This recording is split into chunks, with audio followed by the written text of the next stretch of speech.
का भले भौजी? तोरे घरवा की रोवत ह? हमारी रोवती रे भौजी।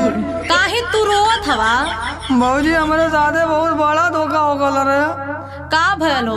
ले सुन, हमारे जान मन हमके छोड़ के चल गई। दारू पियत रहला तबे मुँह मोड़ के चल गईली।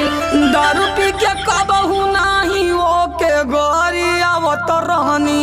रोज पी के मारता रहला माई मोरा बतावत रहनी। बाकी मोरी भौजी हमारा संगे तो गलत भइल। जवन होखे के रहला देवरू तो होई गईल। जब से उ गईनी तब से सड़ियो वाला आइल नहीं। हमके लगाता उ भगाई के ले गईल कहीं। काओ कर पहले से भिड़ल रहे